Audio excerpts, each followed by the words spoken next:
Assalamualaikum warahmatullahi wabarakatuh. Apa kabar sobat kelautan dan perikanan? Selamat datang kembali di podcast Dinas Kelautan dan Perikanan Provinsi Lampung.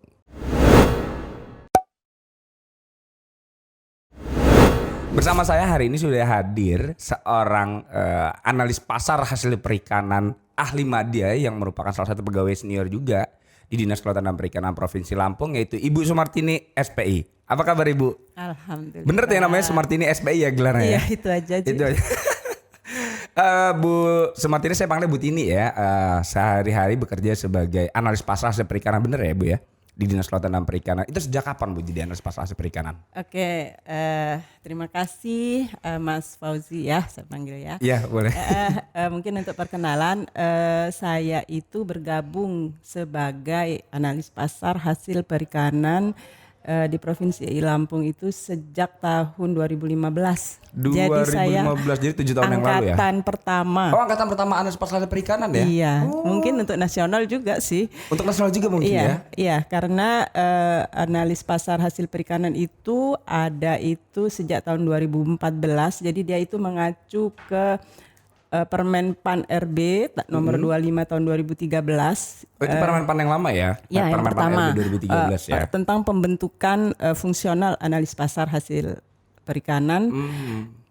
Jadi waktu itu dari seluruh Indonesia itu memang nggak nyampe 100 orang gitu awal-awal itu, dari kita 7 orang. Oh, di 2015 tuh nggak nyampe 100 orang ya? Iya, sedikit banget. Dan dari kita Dinas Kelautan hanya 7 orang. 7 orang. 7 orang waktu pertama itu 7 orang. Setelah itu berproses, akhirnya tinggallah 3 orang yang terus dari 7 orang itu. Dari 7 orang itu ada yang karena meninggal dan ada juga yang beralih ke struktural gitu ya. Ya. Nah, Bu, kan analis pasar hasil perikanan ini kalau kita ngelihatnya menganalisa pasar hasil perikanan, sebenarnya tugasnya APHP ini atau analis pasar hasil perikanan ini apa sih Bu? Oke, sebenarnya kalau secara tugas APHP itu ada 4 ya. Yang pertama itu merencanakan apa yang akan kita lakukan gitu di tahun ini, di tahun ke depan ini. Yang keduanya itu adalah mengumpulkan data dan informasi pasar. Yang ketiganya itu adalah mengolah data. Jadi kita itu untuk disajikan nantinya ya. Iya, mengolah data, melakukan analisa di situ termasuk, dan yang ketiga itu menyajikannya. Menyajikan itu bisa untuk pimpinan, bisa untuk keluar seperti di medsos, ya. Dan bisa di media cetak dan lain-lain. Itu sih tugas intinya itu. Tugas sebenarnya. intinya 4 itu ya, dan kalau diuraiin lagi lebih banyak lagi tentu tugasnya Bu ya. Siap. Nah Bu, terkait dengan Permen Pan RB nih tadi. Permen Pan RB tahun 2013 ya, nomor 25 kalau nggak salah, kan sudah mengalami perubahan nih. Jadi Permen Pan RB nomor 55 ya kalau nggak salah tahun 2020 itu mengenai tugasnya si analis pasar hasil perikanan itu Bu ya. Iya, jadi perubahannya signifikan nggak dari 2013 sampai 2020? Banget. Jadi ya? Di tahun Permen Pan RB nomor 55 tahun 2020 ini, jadi tugas fungsional APHP itu semakin diperluas.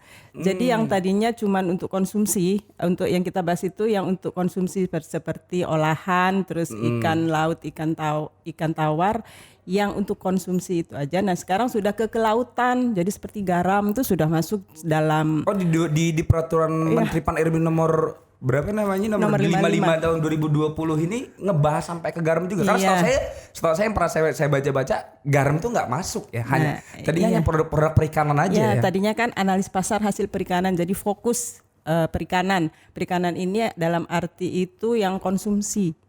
Ya, konsumsi laut dan jadi kalau kayak ikan hias dan lain-lain nggak masuk ya? Belum masuk waktu itu, yang tahun 2013. Di 2020? Di 2020 ini yang sudah masuk itu garam, udah gitu seperti jasa logistik itu sudah masuk. Dalam logistiknya pun masuk ya? Iya, jadi semakin luas. Jadi memang semakin kalau dibilang berat, iya namanya tugas ya. Seberat apapun kan pasti dijalanin ya, dan dipelajari. Semakin kesini semakin berat. Semakin kompleks. Nah Ibu, kalau kita berbicara tentang analis pasar hasil perikanan, berarti kita berbicara pasar hasil perikanan ya. Yang kalau saya dari ilmu pemasaran tuh Kebetulan saya sarjana ekonomi pemasaran nih Bu. Aduh, mantap. Mantap. Jadi saya seenggaknya setidaknya tahu sedikit banyak lah tentang pasar. Apa itu pasar? Bahwa pasar itu kan potensial demand Bu ya. Kalau di ilmu pemasaran itu potensi permintaan. Nah, yang lagi seksi ikan apa nih Bu potensi permintaannya? Ikan laut maupun ikan darat? Ya, jadi yang lagi seru kalau kata istilah sekarang yang lagi happening itu Ya, ya. lagi happening ya. Iya. Kalau kata bahasa anak sekarang yang lagi happening nih. Oh ya, nah itu tuh sekarang tuh ikan nila. Oh, ikan nila ya? Jadi dari tahun kemarin tahun 2021 pertengahan lah itu ikan nila ini permintaan untuk Lampung itu sangat bagus dan harganya juga sangat bagus juga Iya, tentu gitu kalau ya. kalau demandnya bagus, harga juga bakal bagus Iya. nantinya. Jadi apa ya sebenarnya itu kan harus jadi pertanyaan gitu ya. Iya benar. Kok tiba-tiba gitu? Ada apa? Kan mesti gitu. Apakah memang masyarakat Provinsi Lampung sangat menyukai nila sebegitunya karena Iya. memang kandungan gizinya yang luar biasa dan rasanya juga yang enak diolah apapun. Nah, sementara permintaan ikan yang lain seperti ikan lele, ikan patin itu tetap Flat ya? Flat. Jadi jadi lonjakannya juga nggak banyak gitu ya, sekitar segitu lah. Sekalipun gitu. banyak pecel lele di jalan ya. Iya, jadi memang nila ini sangat sangat tinggi dari tahun kemarin 2021 sampai pertengahan 2022. Jadi kami tim APHP itu turun ke lapangan pada awal sekitar bulan Maret 2022 ini untuk melihat gitu. Kenapa gitu? Ini awalnya kenapa kita jadi tahu ikan nila ini karena kita itu kan ada kegiatan ini loh. Awalnya itu pembentukan asosiasi pelaku pengusaha perikanan Lampung. Oh, udah ada asosiasinya Ada. sekarang ya? Jadi itu terbentuk karena jadi saya flashback sebentar ya. Boleh silahkan. Waktu kita banyak untuk ngobrol pagi ini. Jadi Karena ini informasi sangat menarik nih, baik bagi pelaku usaha perikanan, baik bagi yang mau melakukan usaha perikanan maupun para konsumen. Ya. Informasinya sangat baik. Jadi awalnya itu kita kan sering hampir setiap tahun kan turun ke lapangan ke pembudidaya khususnya, dan dari situ kita itu sering mendapat keluhan. Jadi kita tuh datang itu kadang muka mereka lagi bahagia banget juga kita karena dengan bahagia itu jadinya ada secangkir kopi atau teh yang tersaji ini yang ya. tersaji. Tapi pada saat kondisi lagi kurang bagus mereka mengeluh harga. Jadi memang untuk diketahui harga di level pembudidaya ini sangat labil ya, karena Fluktuatif ya? oh banget. Lele apalagi lele itu rentan banget harganya, cepet banget kadang naik turun. Jadi sebulan tuh bisa naik turun. Salah satu faktornya apa sih Bu? Kalau kayak termasuk kan lele itu yang sering naik turun. Iya. Salah satu faktornya apa tuh sebenarnya? Jadi lele ini lele ini produksinya kan besar ya, terutama di daerah Pagelaran itu kan memang salah satu sentra lele. Pagelaran Pringsewu ya? Iya, itu kan termasuk salah satu sentra lele yang terbesar lah di Bandar Lampung. Meskipun di tempat-tempat lain-lain kayak Lampung Timur juga besar gitu. Jadi produksi besar, kebutuhannya juga besar, tetapi kan kebutuhan ini tidak standar lah gitu ya. Memang daya serapnya ya segitu-gitu aja gitu. 10 15 ton lah gitu kan sehari gitu. Jadi sementara jadi kadang panen hari ini sama panen minggu kemarin bisa beda. Jadi naik turun 500.000 perak itu untuk pembudidaya itu sering terjadi. Makanya kita itu pengen mengumpulkan pelaku usaha pembudidaya ikan air tawar khususnya yang besar-besar di semua kabupaten kota yang termasuk produsen gitu ya. Kita kumpulkan.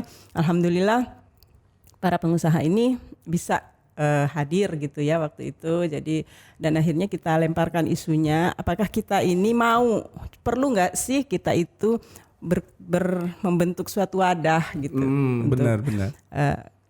Kenapa perlu? Akhirnya mereka kan waktu itu ada 6 kabupaten yang hadir seperti Pringsewu, Lampung Tengah, Lampung Timur, Metro, Lampung Barat kan dia, Lampung Utara ini kan penghasil nila ya. Nah, itu yang hadir. 2 kabupaten Lampung Barat sama Lampung Utara ya penghasil nila ya. Nila Untuk di terbesar Provinsi Lampung Timur juga. Lampung Timur juga. Iya. Jadi memang akhirnya mereka merasakan perlu untuk ketemu, untuk membentuk suatu wadah. Tujuannya memang nggak muluk-muluk sih. Yang penting itu kan kenal dulu gitu, punya ikatan emosi lah ya. Benar. Punya kesamaan nasib lah gitu. Nah, kesamaan nasib, share info terbaru tentang harga, tentang ada permintaan besar di mana, dan begitulah akhirnya terbentuklah itu. Nah, disitulah akhirnya keluar apa permasalahan di lapangan, apa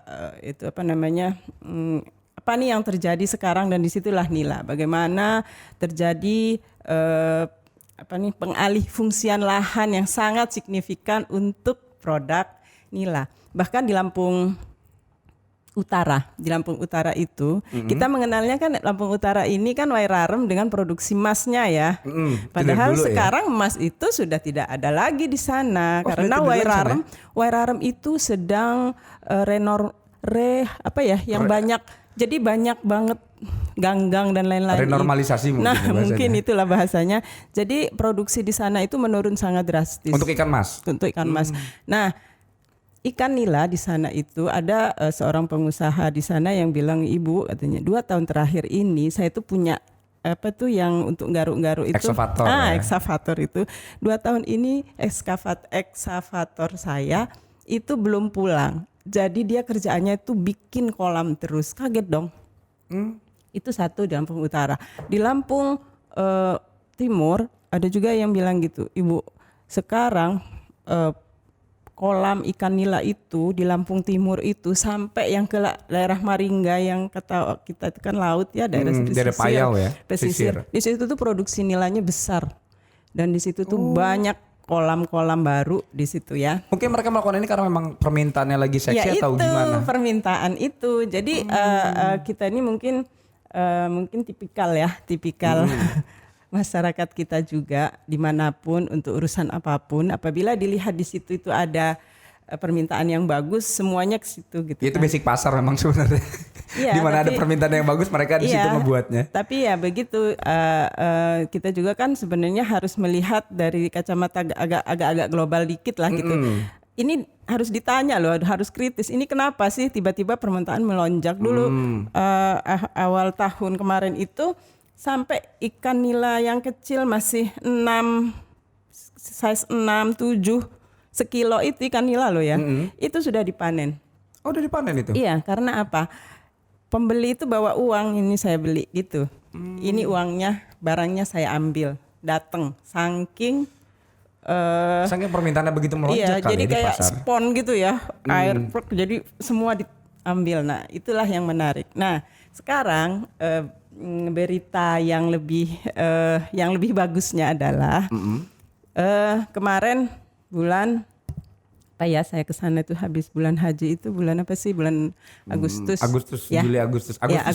Agustus saya turun lagi ke lapangan dan melihat perkembangan, bukan kami saya dan tim APHP kami turun lagi ke lapangan untuk melihat gimana nih pasar nila. Nah, mulailah berbagai keluhan datang karena harga nila sudah mulai turun. Yang tadinya itu bisa di mobil itu bisa 26, 28. Sekarang sudah 20.000. 20.000 sekali, 20, 21. Sekitar 20%. Iya, karena apa? Nah, karena penyebab yang tadinya itu di daerah Linggau sana, kata mereka itu daerah Linggau itu yang waktu itu masih airnya lagi proses normalisasi ya, lagi perbaikan. Nah, di bulan Oktober ini rencananya itu akan normal. Ini belum normal loh, kemarin itu harga sudah mulai naik ya. Sudah mulai turun, di ya? Pembudidaya. Tetapi kalau Mas Fauzi beli ikan nila di pasar, harganya pernah naik ya? Apa pernah turun? Harganya sama ya, malah terus naik ya. Tetap 32 kan, paling enggak tuh rata-rata 32 kan gitu. Sementara di produsen harganya malah semakin turun. Jadi kalau harga itu sudah di bawah 20, itu pembudidaya ikan nila itu sebenarnya dia sudah tidak ada untungnya. Iya, jadi udah kerja bakti aja gitu kan. Jadi inilah yang bahkan mungkin kalau BEP pun kalau BEP pun nggak nyampe juga mungkin Iya, karena ya. jadi mungkin impas-impasan gitu. Kalau Iya. impas-impasan kan mereka kerja pakai fisik, pakai Iya, segala macam. kalau usaha ya kalau kerja kalau usaha nggak dapat apa-apa ya rugi Nah hitungannya. itulah. Jadi waktu itu sempat saya tanya. Jadi menurut menurut Bapak itu kira-kira kapan ini panen raya? Nilai ini kapan?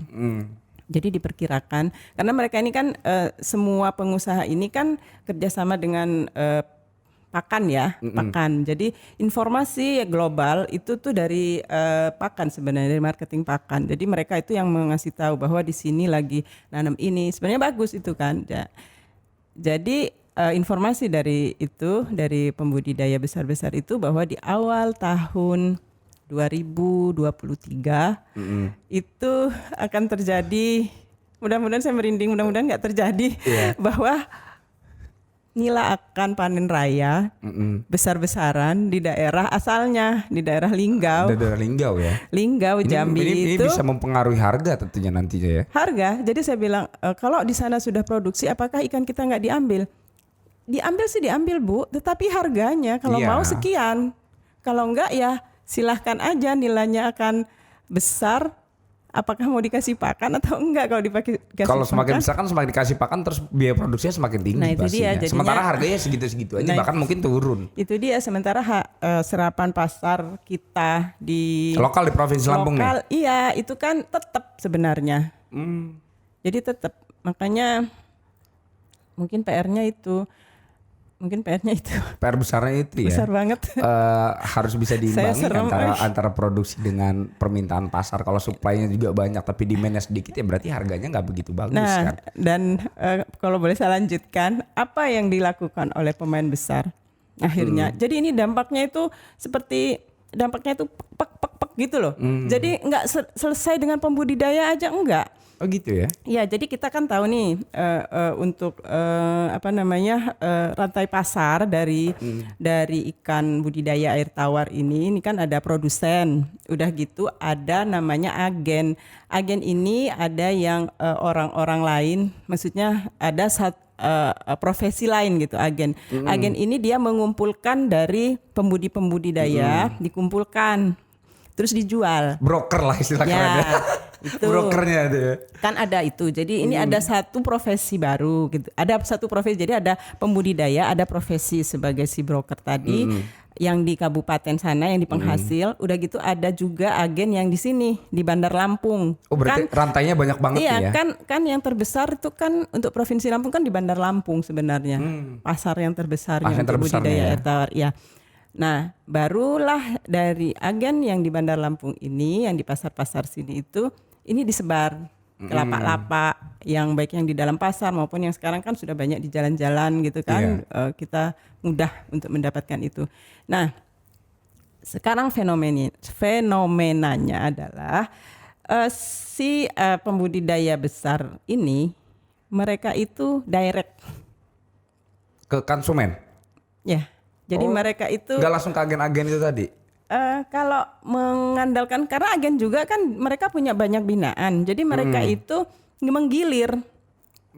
Kan benar. bukan cuman satu atau dua, Iya. tapi ratusan binaannya itu kan. Produsennya tadi ya. Pembudidayanya itu, jadi dia gilir kan. Nah, sementara yang karena produksi yang besar gitu ya, nggak ini lambat. Jadinya saya harus gendong, istilah mereka itu. Ada yang bilang saya harus gendong ikan saya sendiri Bu, gitu. Jadi Iya bahasanya seperti itu. mereka itu membuat, ada yang buat rumah makan, ada yang membuat lapak-lapak. Akhirnya mereka berpikir untuk ekstensifikasi si usahanya sendiri pada akhirnya. Iya, Yang tadinya tetapi- mereka hanya budidaya, akhirnya mereka coba gue buat rumah makan deh. Iya. Pada akhirnya ke situ ya? Ada yang langsung buka juga lapak-lapak. Kecilnya. Buat lapak-lapak di sini gitu, di beberapa tempat. Dan ini kan sebenarnya mengganggu yang sudah ada, yang sudah eksis gitu ya. Jadi kompleks banget. Jadi mau mulainya dari mana kalau menurut sarjana ekonomi? Ini kita sebenarnya kalau saya berpikiran gini tadi berbicara hanya kita pasar yang ada di Provinsi Lampung aja tentunya. Nilai ini seksi nggak untuk pasar nasional? Kita nggak usah berbicara nasional secara luas lah. Pasar yang dekat aja, misalkan Pulau Jawa ataukah Jakarta ataukah Banten, Jawa Barat, itu seperti apa Bu? Sebenarnya nila itu dia itu kan sudah ada apa namanya industrinya ya. Udah ada industri nila ini, pengolahan ikan nila ini biasanya Di fillet? Fillet. Di fillet? Oh. Iya, fillet nila. Udah gitu memang tidak ada yang terbuang tuh dari nila itu, filletnya itu filletnya terus di frozen ya. Udah gitu kepalanya itu dibumbu, udah gitu di frozen. Jadi Berarti ada ibu-ibu yang kebuang ya? sebenarnya, tetapi untuk yang pengusaha-pengusaha besar yang di Danau Ranau terutama, mereka itu kan memang sudah sering dari zaman beberapa tahun yang lalu itu mereka juga sudah kirim-kirim langsung gitu ya ke Surabaya. Sana kan ada UPI-nya juga, ada pabriknya, pabrik Surabaya. pengolahan di Surabaya, terus daerah Jawa Barat juga ada. Tetapi mungkin ya apa ya apa sih namanya tuh apa Mungkin sih? menambah cost tadi yang bikin. Enggak juga. Enggak Jadi juga? masuk sih harga, cuman ya itu gantian gitu loh, banyak pesaing gitu. Jadi nilai ini memang Memang lagi seksi banget kali ini nilainya. seksi kemarin. Sekarang udah gendut. Sekarang udah nggak Udah seksi lagi ya? gede-gede. Ikan nila sekarang kalau tahu ikan nila Ranau itu mungkin bisa sekilo satu itu bisa 800 gram. 600-800 gram itu sudah mudah sekarang kita mencarinya di pasar di sini di Bandar Lampung. Jadi udah nggak sulit lagi nyari nila. Enggak sulit seukuran sekarang, itu ya? sulit masaringnya itu. Berarti Jadi apalagi supply- nanti Kalau kayak gitu berarti supply-nya banyak, demand-nya tetap, supply-nya banyak, ya berarti harganya juga nggak bagus lagi berarti. Sementara kan turun. pakan si ikan ini harus terus pakan itu biaya produksinya berarti naik terus. pakan itu Dan ini berubah. dan saya rasa ini merupakan tugas teman-teman di analis pasar hasil perikanan untuk terus menganalisa pasar lokal, regional bahkan nasional. Kalau saya itu coba pernah mencoba untuk membagi pasar, misalkan saya selalu bilang ada pasarnya Sumbaksel nih yang mungkin bisa menjadi potensial demand-nya, bisa jadi pasarnya ikan-ikan ada di Provinsi Lampung, terus itu ada di sebagian seantero Pulau Jawa saya bilang masih bisa masuk walaupun memang kadang ada saingan dari Pulau Jawa itu sendiri pembudidaya. Nah, kalau nilai itu di Pulau Jawa dibudidaya nggak? Ada nggak pembudidaya besar-besarnya? Banyak. Oh, banyak ya. Bukan hanya sekedar pengolah, tapi mereka juga banyak yang melakukan. Pembudidayanya juga. Dan ini jadi saya lanjutkan yang lanjutannya nila ini karena Ini obrolan ini baru nila nih sebenarnya, baru pasar nila nih. Belum pasar-pasar ikan yang lain ya.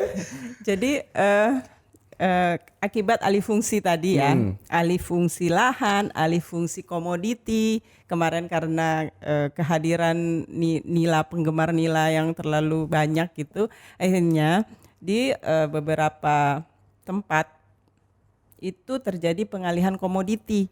Jadi yang tadinya seperti di daerah Tanggamus, Pulau Punjung, Pulau apa sih? Daerah Tanggamus lah, pulau apalah itu namanya. Bukan Pulau Panggung, bukan. Apa satunya? Nah, saya lupa namanya.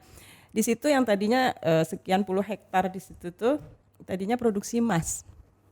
Tadinya produksi emas. Begitu permintaan nilai yang Begitu besar. Akhirnya Mereka beralih semua tuh. iya, termakan rayuannya si nilai ini, beralihlah hampir 80%. Wow. Jadi tinggallah yang emasnya itu. Ini kayaknya bisa berbalik lagi nanti malah emasnya nih yang mahal. Kayaknya sebenarnya kita Karena permintaan emasnya, misalkan permintaan emasnya kok di pasaran emas sedikit ya karena semua ke nila, ini bisa emasnya lagi nanti kita yang sudah naik. impor loh, Mas Fauzi. Oh gitu ya. Iya, tadinya kita itu sudah cukup dengan produksi kita sendiri dan di Wairarem, terus daerah Tanggamus itu kan penghasil emas ya, lumayan besar di situ. Nah, berbaliknya ke itu, akhirnya kita juga tetap ngambil lagi nih dari sejak tahun kemarin itu ngambil lagi sekitar untuk Bandar Lampung aja sekitar 5-10 ton sehari ikan mas dari Jawa, Cirata, daerah-daerah itu kan. Terus daerah atas itu seperti daerah mana tuh Lampung Barat. Itu ambil emasnya itu dari Jawa. Oh gitu. Iya. Yang tadinya mereka tuh produsen ya tadi sebenarnya. Kalau Lampung Barat kan enggak, tadinya kan mungkin dari daerah Lampung Utara ya disuplainya. Ya, maksud saya Provinsi Lampung secara keseluruhan nih Iya. yang tadinya Kita tuh sempat enggak, produsen ya. kita tuh sempat enggak ambil emas dari Mana-mana dari Pulau Jawa enggak? Enggak. Oh. Sekarang malah ngambil dari Pulau Ngambil Jawa. lagi. Nah, Ini sebenarnya kan peluang juga nih buat para pembudidaya lagi. Apakah Makanya. memang margin atau ya bahasanya pasti margin lah. Bahasa marginnya nggak sebesar nila atau gimana kalau menurut Ibu di pasar di tingkat produsen itu sendiri? sebenarnya kan apa sih nila? Ya itulah ya. Kita tuh sebenarnya dalam agama kita juga kan kita tuh harus di tuntunan agama kita tuh kan kita tuh harus istiqomah. Punya istri nih Mas Fauzi umpamanya harus istiqomah sama istrinya. Benar. Jangan berpaling-berpaling gitu Benar. kan.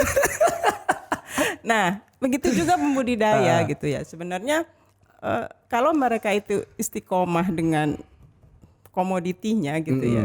Itu dapat deh. Kayaknya stabil tuh bakal bisa usahanya ya. Jadi kemarin itu saya sempat ke Atau kalau misalkan dia mau main nila juga nggak perlu terlalu banyak lah, Iya. nggak perlu tuker sebegitu besarnya. jangan sepenuh hatiku gitu kan ya. Akhirnya dia main, wah nila lagi seksi nih, udah ganti aja emas karena memang lagi ngeliat pasar Jadi Mas seperti kemarin itu. itu sempat di kolam. Jadi yang punya kolam itu cuma duduk-duduk aja, 25.000 di kolam. 25.000. 25.000 dalam kolam.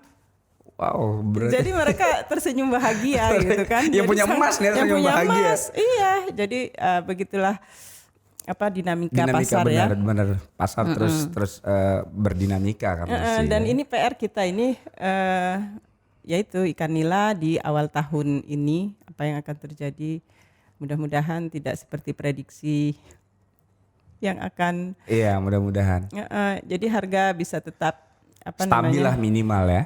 Iya, petani dapat untung gitu. Itu yang paling penting. Stabil tapi petani nggak untung gimana? Oh iya juga ya, kalau stabil petani nggak untung gimana? Sama aja ya. Iya, Eh, gitu.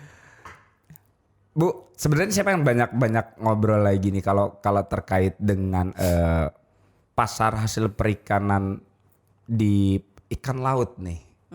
Itu seperti apa tuh? Tadi kita udah bicara banyak nih tentang perikanan air tawar ya tadi ya. Nah kalau untuk air laut sendiri seperti apa nih pasarnya? Karena kan kalau air tawar tadi kita bisa rekayasa. Kalau bahasa saya bisa rekayasa nih.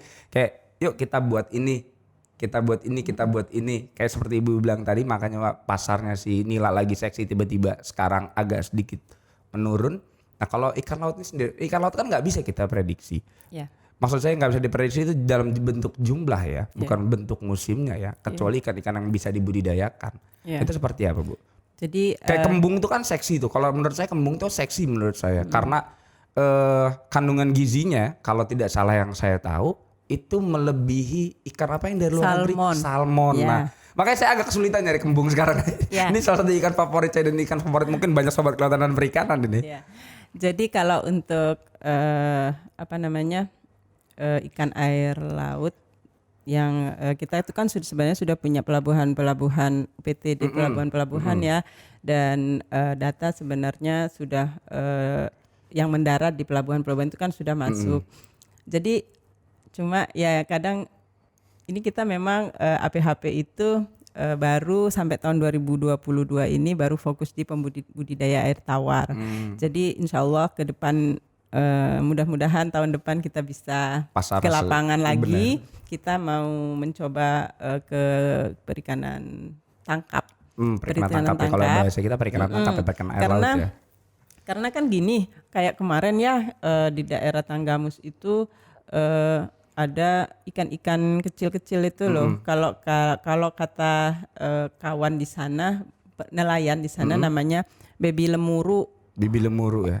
Katanya dia baby lemuru, tapi kan nggak tahu ya yang Iya. sampai ini bisa dia aja jual mungkin cuma 5.000 dan itu ada saya lihat videonya yang dibuang gitu, itu kan PR banget sebenarnya untuk kita. Jadi untuk statistik itu, jadi ini juga ya statistik itu kan kita melihat pokoknya peningkatan produksi mungkin pasar juga. mungkin harus mungkin ke depan ada ditambahkan itu pasarnya gitu ya. Iya, karena, peningkatan apa sih?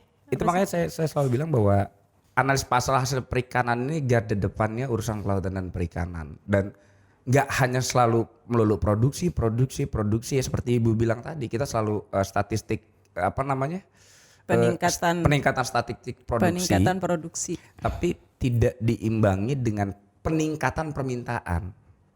Ya. Iya kan, bisa dibilang seperti itu ya. Padahal Perluasan jaringan pasar. Sebenarnya yang menjadi salah satu permasalahan kalau kita bilang tadi bahwa harusnya peningkatan permintaan yang bisa diimbangi dengan permintaan produksi. Bisa seperti itu kalau menurut saya. Jadi iya, karena kan pasar seperti itu. Kalau permintaan meningkat kan berarti bisa meningkatkan produksi nih. Bukan, kalau peningkatan produksi belum tentu meningkatkan permintaan. Iya. Iya kan. Jadi sebenarnya yang terjadi seperti itu kan memang di lapangan. Jadi yang pada akhirnya nilai tadi nggak seksi lagi dalam tanda kutip. Jadi gendut. Seperti itu kan. Nah, makanya saya bilang perlu banget nih analis pasar itu. Jadi sebenarnya tugas kita itu sangat sebenarnya kalau fungsi kita itu berjalan fungsi. Jadi saya memang mengakui bahwa kami ini sekarang ada 12 orang. 12 orang ya. Yang satu itu di tingkat keterampilan satu. Yang sisanya 11 ini ada di level keahlian. Sebenarnya kalau fungsi itu berjalan, itu bisa kita itu memberikan beberapa masukan. Jadi intinya dari analis pasar hasil perikanan itu endingnya itu adalah rekomendasi, Mas Fauzi. Itu yang belum saya sebutkan di awal. Jadi rekomendasi itu di level media itulah yang memberikan rekomendasi ke pimpinan kita. Arah kebijakan seperti apa nanti? Iya. Jadi kita berikan kondisi di lapangan. Seperti apa?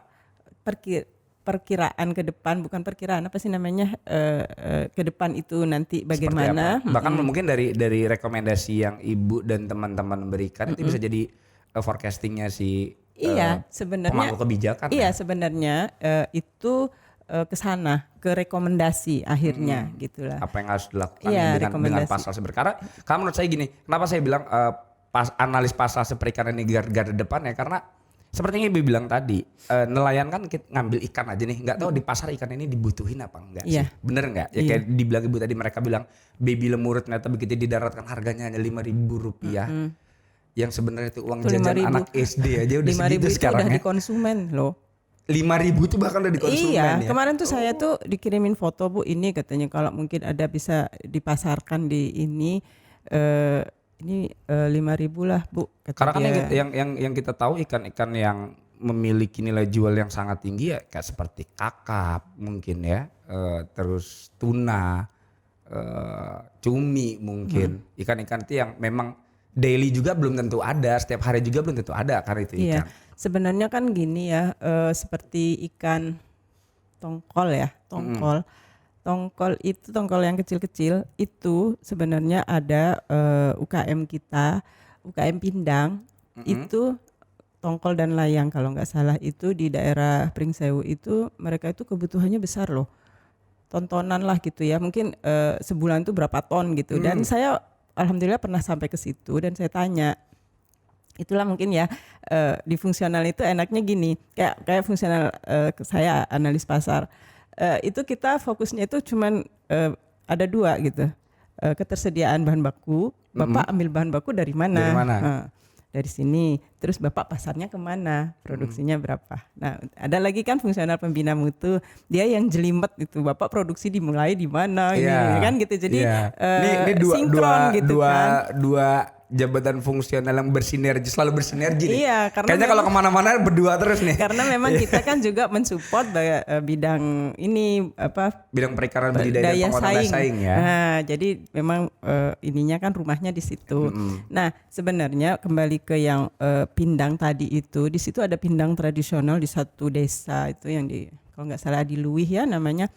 Jadi di sana itu kelompok-kelompoknya banyak sehingga serapan bahan bakunya juga banyak. Saya tanya, Pak, kenapa Bapak bikin usaha pindang ikan laut di Pringsewu, di tengah kebon lah istilahnya ya, di Luih itu kan di tengah kebon gitu ya.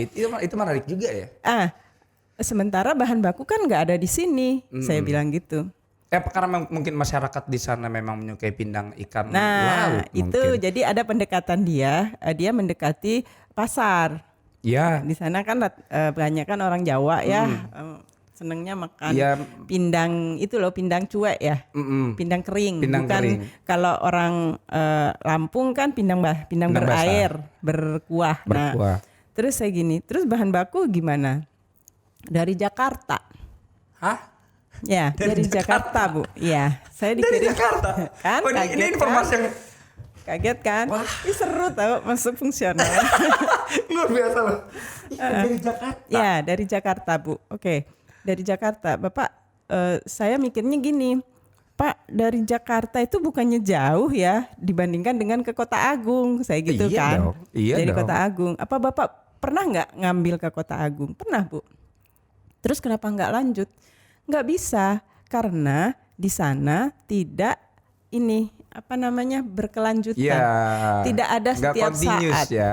Nggak continue. Nah itu, jadi itu salah satu permasalahan juga. Makanya mereka itu lebih suka ngambil dari Jakarta dan memang ada yang menyuplai gitu Iya, karena mungkin kan dari Jakarta dari mana-mana tuh ya ikan. kan di Jakarta kan ada udah dalam bentuk beku yang kotakan, yang di packing kotak itu 10 kilo gitu kan.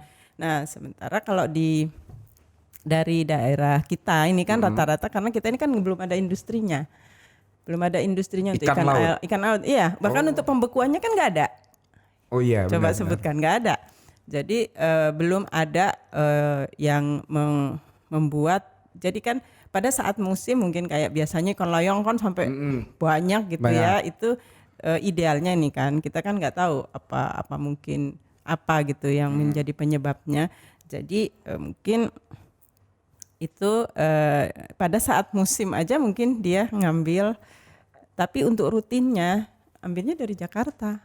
Untuk rutinnya, untuk maksudnya untuk kebutuhan dailynya ngambil dari Jakarta. Iya, Wow.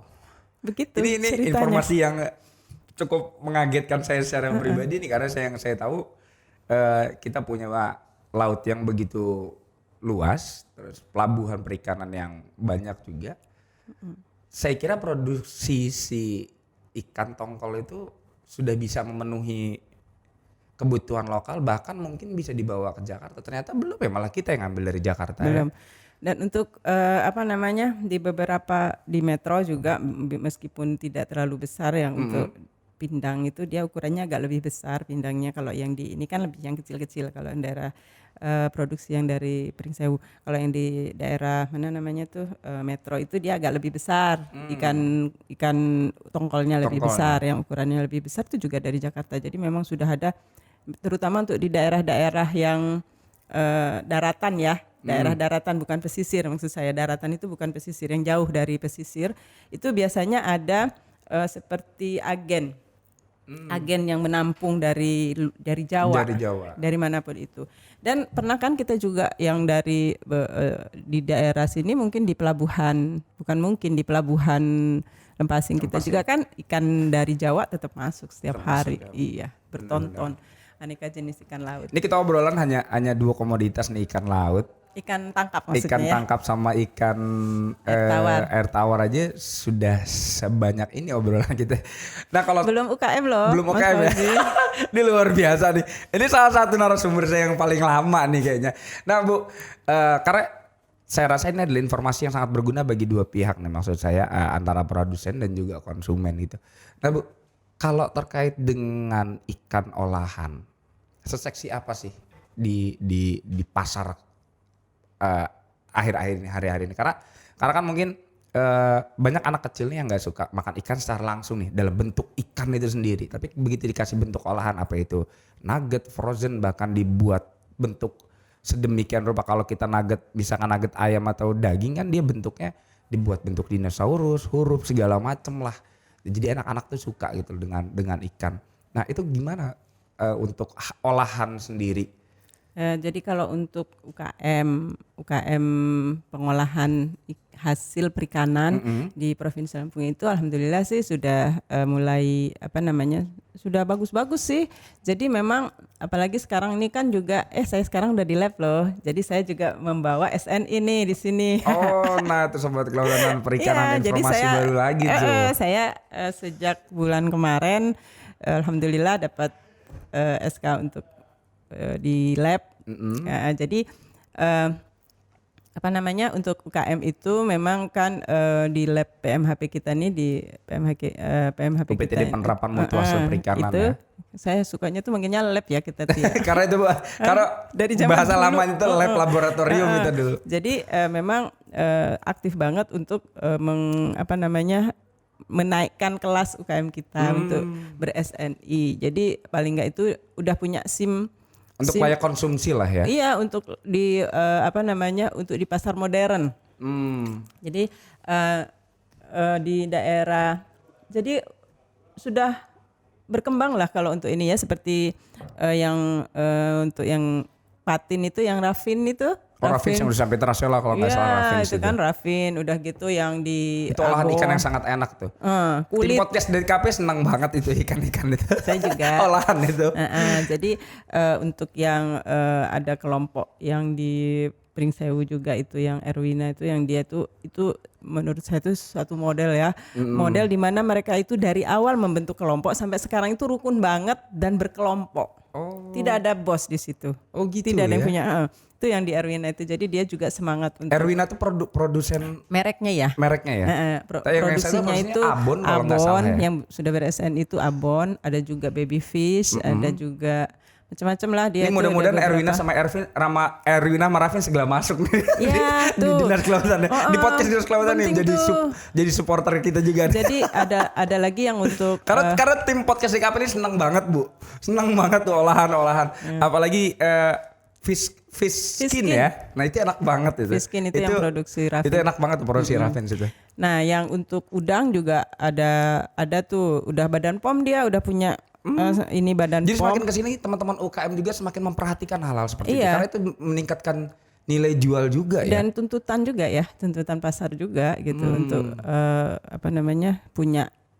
punya segala macam sertifikat.